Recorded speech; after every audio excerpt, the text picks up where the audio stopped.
Vinheta de abertura. Várias pessoas na biblioteca, escritório com algumas pessoas trabalhando em computadores, mulher escrevendo no mural, homem com equipamentos de segurança mexendo no tablet, uma pessoa desenha no projeto. Letras nas tonalidades verde, vermelho, amarelo, azul formam a sigla ETEPAC. Fundo azul com a logo da ETE, Escola Técnica Estadual, professor Antônio Carlos Gomes da Costa. Curso Técnico em Multimídia. Disciplina Web Design. Competência 2. Aplicar os princípios da arquitetura da informação em artefatos para a web. Professor David Santana. Descrição.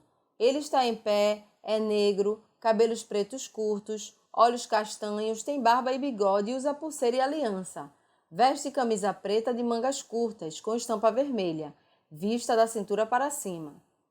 Descrição do ambiente. Parede em tons de azul. À direita da tela, abaixo, janela de libras. Olá, eu sou o professor David Santana, do curso técnico em multimídia da competência da disciplina de Web Design, quase que não sai, na competência número 2, aplicar princípios da arquitetura da informação e artefatos para web. Então vamos lá para a nossa videoaula, que é uma das mais interessantes, assim, uma das que eu mais gosto de fazer, traz algumas curiosidades bem legais. Você não vai perder seu tempo não, fique aí até o final. Mas antes, já que temos a arquitetura da informação, vou falar um pouco sobre ela. Arquitetura. Ilustração.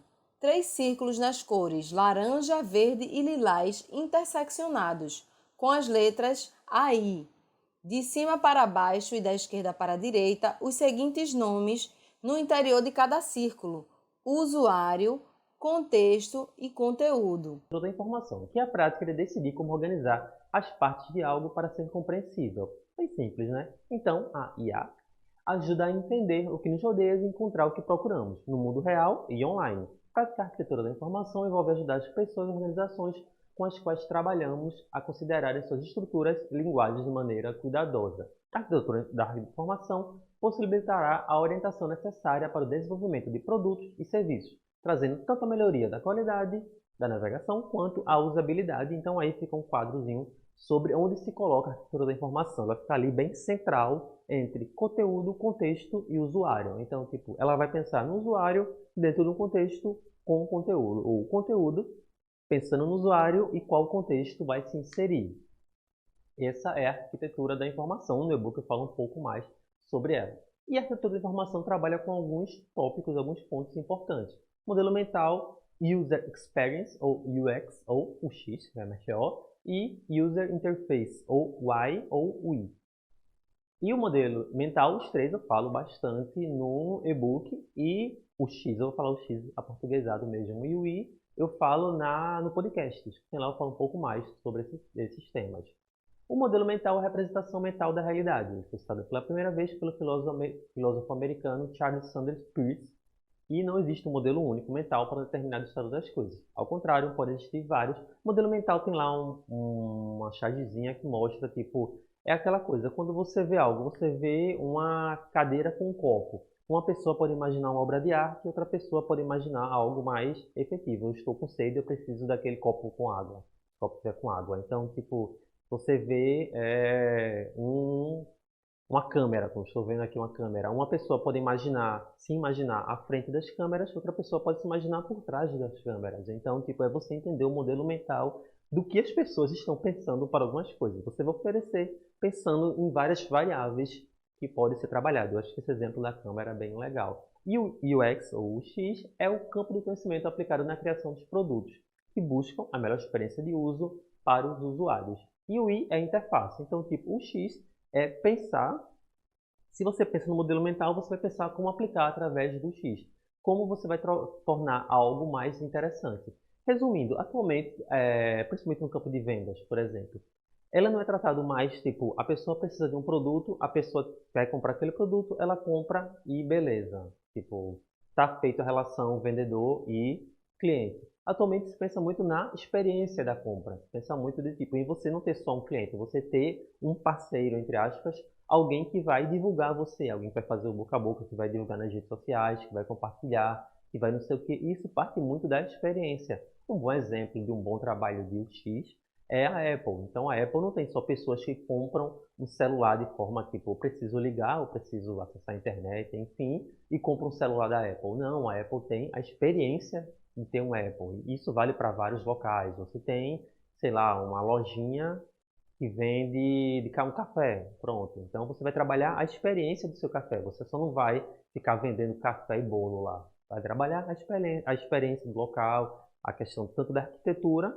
como do uso, da disponibilização das cadeiras, do atendimento, do cardápio, etc. Isso vale também muito para o mundo online. Então, no mundo online, também as pessoas vão estar interessadas de como está à disposição do que você está oferecendo. E isso trabalha a UX, trabalha de forma, digamos, mais sobre o contexto da experiência do usuário.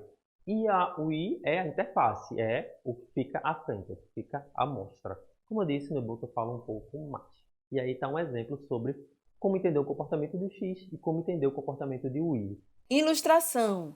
No centro da tela, um cérebro. Do lado esquerdo, ele está na cor cinza e o título, Comportamento UX. E do lado direito, ele está na cor azul e o título, Aparência UI. O X é o comportamento, o I é a aparência. Então, se de um lado tem a pesquisa, protótipos, personas, que é bem importante, ou a questão do Brady Persona, por exemplo. Do outro tem o design, a tipografia, cores, layout, que é algo que vocês já aprenderam bastante na disciplina 1 e na disciplina número 2 desse curso até agora de multimídia. Mas o que eu vou falar aqui é sobre Gestalt, é um pouco além. E o que é Gestalt? Gestalt é um estudo que está relacionado à percepção que os usuários têm do mundo e o que nele contém. Ele explica como o cérebro pode nos influenciar em determinadas situações através da interpretação do que nós vemos. A Gestalt é uma teoria fundada por um psicólogo alemão, Max Westermann, com uma pesquisa de orientação, compreensão e interpretação da nossa visão e da forma. Ele, resumidamente, seria o estudo da forma. E nele, ele vai estudar como o nosso cérebro utiliza parâmetros de leitura visual ao enxergarmos um composto de elementos, sejam objetos, pessoas, paisagens, animais ou texto, onde a tendência é agrupar características que sejam semelhantes. E o que é que Gestalt tem a ver com design? O que é que Gestalt tem a ver com web design? É o que a gente vai ver a seguir com alguns exemplos sobre como colocar em prática e sobre como e o que é o Gestalt. Ilustração. 3 círculos pretos vazados no formato de uma boca aberta, posicionados em 3 extremidades, uma no topo e as demais, sendo uma na extremidade da esquerda e outra na direita. E aí tem um bom exemplo. Quem é mais das antigas pode estar observando aí 3 bonequinhos de Pac-Man. Eu acho que alguém quem já jogou Pac-Man, quem não jogou, pesquisa aí no Google o que é Pac-Man. 3 bonequinhos de Pac-Man. Mas o que esses bonequinhos de Pac-Man formam? Um triângulo. Só que não há um triângulo de fato. Não existem 3 linhas de fato para formar um triângulo. A sua mente, a sua percepção que está criando esse triângulo. Você que vê, junta as coisas para a criação desse triângulo. E isso é Gestalt. Então, isso você pode criar artefatos que tragam essa dinâmica, que tragam essa ideia de criar coisas, digamos, não dúbias, mas coisas que estão além do que é visto inicialmente, porque, como diz a Gestalt, você tem, o ser humano em geral, e a Gestalt é uma tese universal, então vale para todo mundo, tem a ideia de agrupar as características. Você vai agrupar algo para ver de uma forma mais efetiva. Então, seguindo. Por que a compreensão de Gestalt é importante para o X e o Y? Porque são princípios que influenciam na percepção e no comportamento que os usuários terão diante de uma interface visual. Ela determina quais elementos do design. Ela não determina, mas ela ajuda a determinar quais elementos de design são eficazes em algumas situações. Por exemplo, através da utilização de sombreamento de fundo, hierarquia visual, também foram temas de disciplinas anteriores, agrupamento, etc. Tudo tem a ver um pouco com Gestalt também. Tem a ver o X é a prática final, o Gestalt é aquela ideia teórica sobre. Então vocês vão entender um pouco mais. Esses princípios psicológicos influenciam a nossa percepção visual, permitindo que o design direcione a atenção dos usuários para pontos específicos de foco que vão levar à execução de ações e criar mudanças comportamentais. Em nível mais elevado, o Gestalt ajuda a projetar produtos que resolvem problemas e atendem às necessidades do usuário de maneira agradável e objetiva. Então vamos lá para os princípios. Ilustração. À esquerda da tela, 5 peças de Legos coloridas. encaixadas uma na outra na posição vertical em diferentes estaturas. As cores serão descritas de cima para baixo. Na primeira peça de Lego de tamanho médio, as peças estão encaixadas na seguinte ordem de cores: amarelo, azul e branco. Na segunda peça de tamanho grande, estão nas seguintes cores: azul, amarelo e verde. As três últimas peças de Lego são de tamanho pequeno, tendo uma pequena diferença de tamanho de uma para a outra. A primeira está nas cores amarelo, vermelho e azul, e a segunda amarelo e laranja, e a terceira amarelo e azul. Do lado direito, ilustração: cabelo no formato quadrado, no rosto um óculos Ray-Ban. Em geral, é meio divisível a ideia sobre quantos princípios de Gestalt existem. Alguns falam em 8, outros falam em 7. Eu vou trabalhar com 8, mas vou explicar direitinho. O primeiro, e também é meio divisível sobre qual o primeiro, qual o sétimo, enfim. Não há necessariamente uma ordem, então eu vou seguir uma ordem meio aleatória, digamos assim.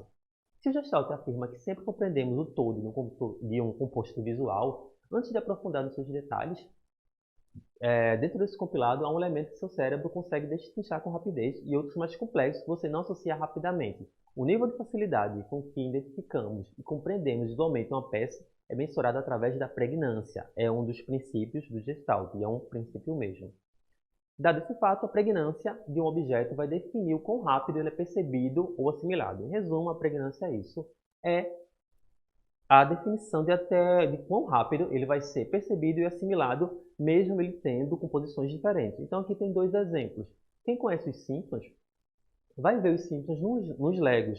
Não há de fato o desenho dos Simpsons. Não há um desenho de Marge, de Homer, de Maggie. Mas pela composição das cores, pela composição da altura, pela composição do desenho, você vê os Simpsons. Isso é pregnância. Você bate o olho e diz, não, aquilo ali é os Simpsons. E do outro lado, quem é do Recife vai bater o olho e vai ver o que essa composição representa, a realeza que é. Então, tipo, a pregnância é isso, é o nível de facilidade com que você identifica. E vê como isso é interessante para o design. Você bater o olho em algo e dizer, porra, isso eu identifico, isso eu sei o que é, isso eu sei o que está falando, mesmo sem necessariamente ver.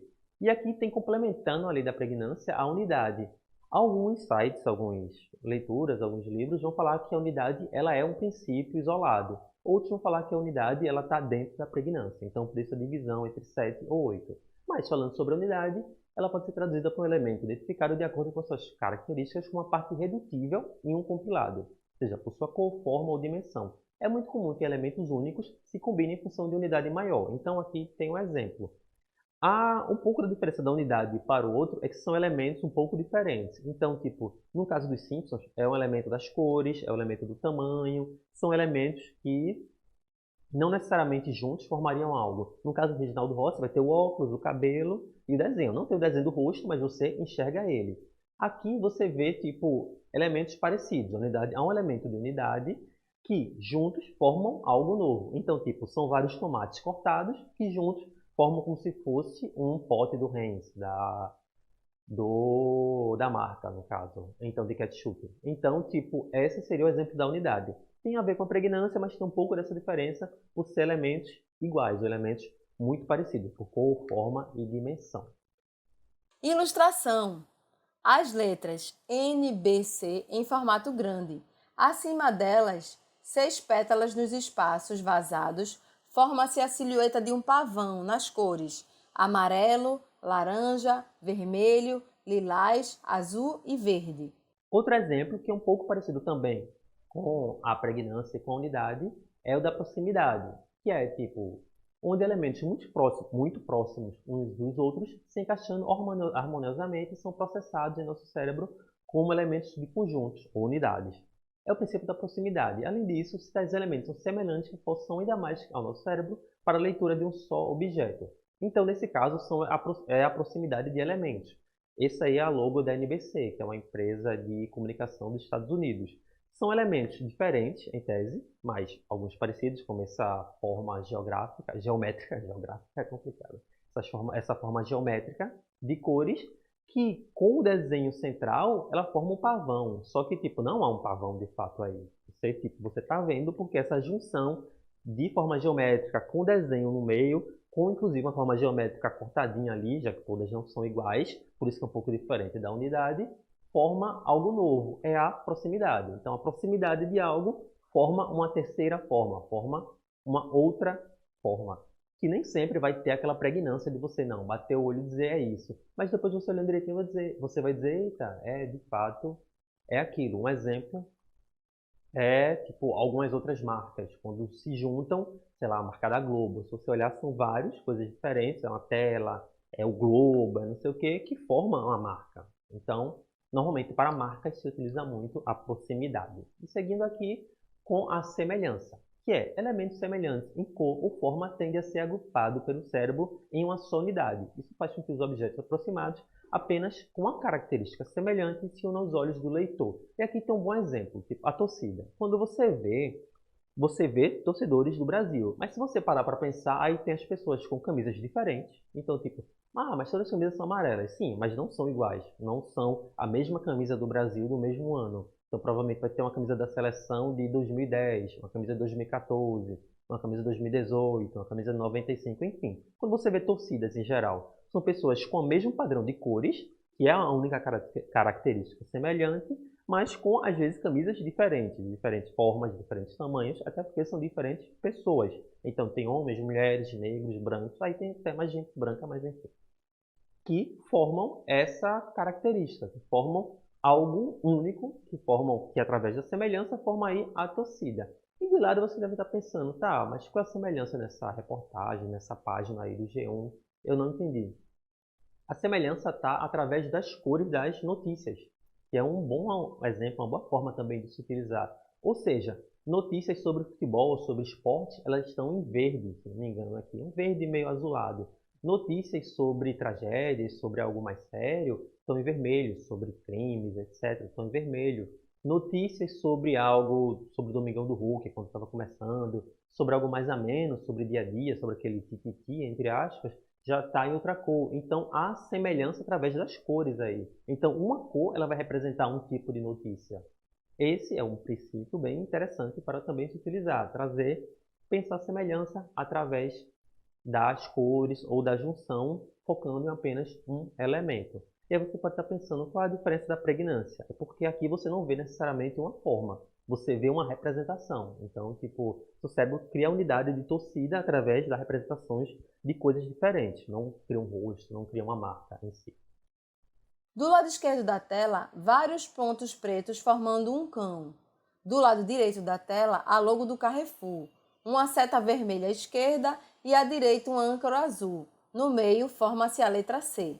Seguindo aqui o fechamento. O fechamento também é outro bem legal. Ele estabelece que o nosso cérebro tem inclinação de fechar ou concluir formas que vemos inacabadas ou abertas. E aqui são dois exemplos perfeitos. Não há um cachorro aí. Você está vendo um cachorro porque seu cérebro está formando o cachorro. Mas na real são várias pintas soltas.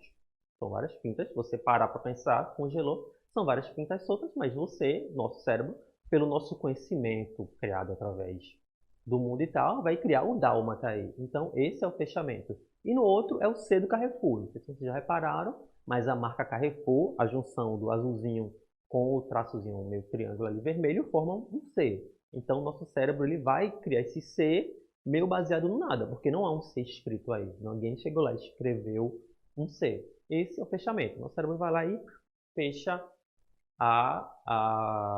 o que está lá inacabado ou aberto. Então, tipo, tem algo inacabado, tem algo aberto, nosso cérebro vai lá e completa. Isso acontece, inclusive, com frases. Depois pesquisem a ideia de fechamento com palavras. Às vezes você fecha uma frase sem a palavra estar lá. É um fenômeno bem interessante.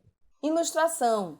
Do lado esquerdo da tela, um círculo com uma linha em S no meio. De um lado, fundo branco com um círculo pequeno preto e do outro, um fundo preto com um círculo pequeno branco. Do lado direito, um disco de pizza com molho de tomate espalhado e alguns ingredientes.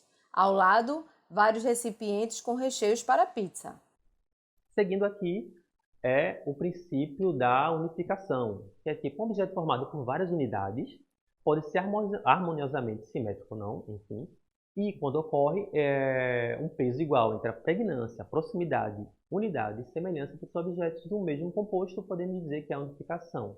Ela usa o fundamento da semelhança e da proximidade principalmente. Então, tipo a unificação, olha também embaralhado, mas resumindo, A unificação ela é a mistura principal da semelhança com a proximidade, que forma um novo padrão, forma uma nova ideia. Então, tipo, por exemplo, o outro exemplo é melhor, o exemplo da pizza. Há uma proximidade de elementos, a proximidade lá da cebola, do pimentão, do queijo, enfim. E há a questão da semelhança também sobre as cores, sobre a simetria central. E o que é que ela forma quando se junta? Ela forma a ideia de pizza. Isso é muito bom para principalmente trabalhar em cardápios e tal. Tipo, a gente não tem a ideia de pizza fechada ali. Há a possibilidade da criação. Quando você vê, tipo, a pizza ali no meio com algumas coisas e os produtos ao lado. Só que quando se junta tudo, você visualiza mais ou menos a pizza. Você visualiza que, tipo, não, isso aqui é utilizado para aqui. Deu para entender? Então, tipo, a unificação é a mistura do fundamento da semelhança com a proximidade. Há uma proximidade e você consegue juntar. No outro exemplo é tipo, aqueles dois botõezinhos pretos, dentro do contexto verde, você cria uma nova imagem. Você junta os dois elementos dentro do que é proposto para criar, digamos, uma terceira figura. Você junta a semiótica A com a B para criar uma C. Seria a unificação, seria a junção de outras imagens.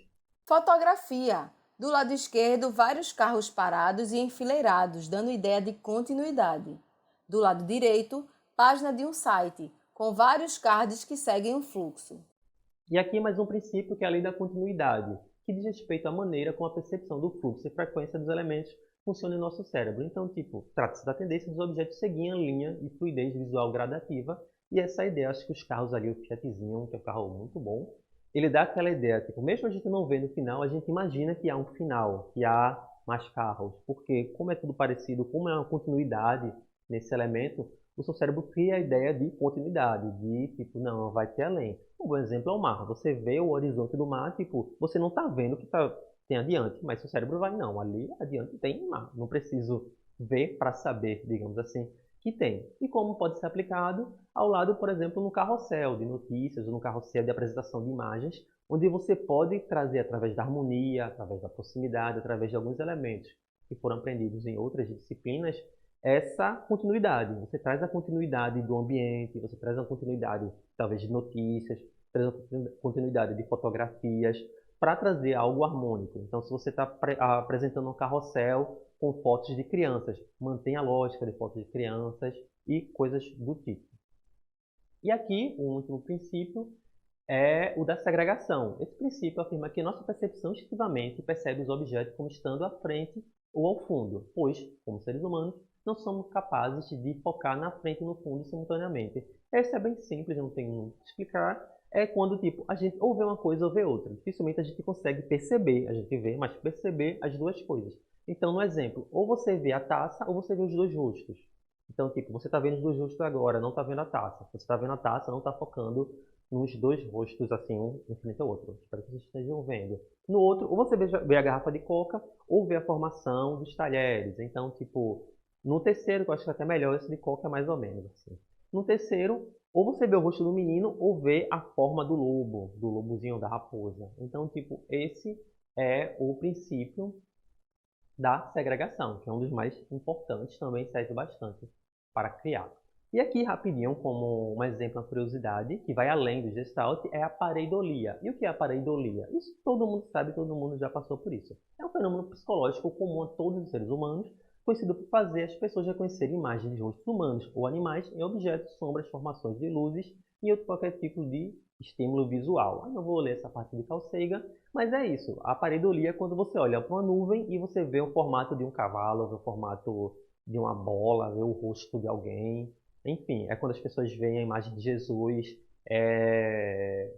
na janela ou na borra de café, coisas do tipo. E aqui tem um exemplo de uma foto onde você vê uma imagem, mas a imagem é outra. A imagem ali são duas pessoas, o cara tocando, uma pessoa entrando na sala, a lâmpada, enfim, as cortinas, mas normalmente as pessoas veem a imagem de duas pessoas idosas.